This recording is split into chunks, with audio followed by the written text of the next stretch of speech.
আপনি কি জানেন পৃথিবীর সবচেয়ে বড় বিমানবন্দর কোনটি হতে যাচ্ছে? না, এটি এখনকার ব্যস্ততম দুবাই ইন্টারন্যাশনাল এয়ারপোর্ট ডিএক্সবি নয়। আজ আমি আপনাদের নিয়ে যাব এমন এক জায়গায় যেখানে দুবাই তৈরি করছে তাদের মাস্টার প্ল্যান আল মাকতুম ইন্টারন্যাশনাল এয়ারপোর্ট। এমন কিছু তথ্য আজ দেব যা শুনে আপনি অবাক হতে বাধ্য। প্ল্যান নাম্বার 1, বিশাল আয়তন।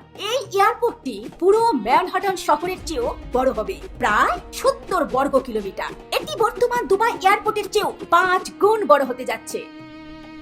নাম্বার 2, 5টি প্যারালাল রানওয়ে। সাধারণত বড় এয়ারপোর্টে 2 থেকে 3টি রানওয়ে থাকে, কিন্তু এখানে একসাথে 5টি প্যারালাল রানওয়ে থাকবে, যাতে প্রতি মুহূর্তে কয়েক ডজন প্লেন ওঠানামা করতে পারবে। নাম্বার 3, যাত্রী ধারণ ক্ষমতা। মাস্টার প্ল্যান অনুযায়ী এখান থেকে বছরে প্রায় 26 কোটি 260 বিলিয়ন যাত্রী যাতায়াত করতে পারবে, যেখানে বর্তমান বিশ্বের কোনো এয়ারপোর্টই এর ধারের কাছে নেই। নাম্বার 4, ভবিষ্যতের শহর। শুধু এয়ারপোর্ট নয়, এর চারপাশে তৈরি হচ্ছে দুবাই সাউথ নামে একটি আস্ত শহর, যেখানে 10 লক্ষ মানুষের থাকার ব্যবস্থা থাকবে। এটি হবে বিশ্বের প্রথম অ্যারোটোপলিস বা বিমানবন্দর কেন্দ্রিক শহর। Plan number 5, artificial intelligence.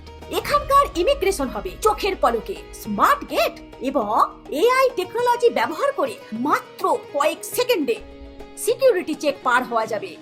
Number 6, metro connection. দুবাইয়ের বর্তমান এয়ারপোর্ট ডিএক্সবি থেকে এই নতুন এয়ারপোর্টে আসার জন্য সরাসরি হাই স্পিড মেট্রো লাইন তৈরি করা হচ্ছে।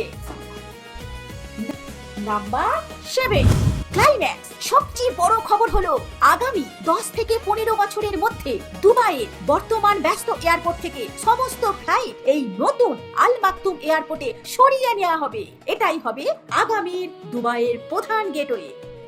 দুবাইয়ের এই অবিশ্বাস্য মাস্টার প্ল্যান আপনার কেমন লাগলো কমেন্টে জানান। আর এই সিরিজের পরবর্তী পর্ব দেখতে সাবস্ক্রাইব করে রাখুন। দেখা হচ্ছে পরের ভিডিওতে।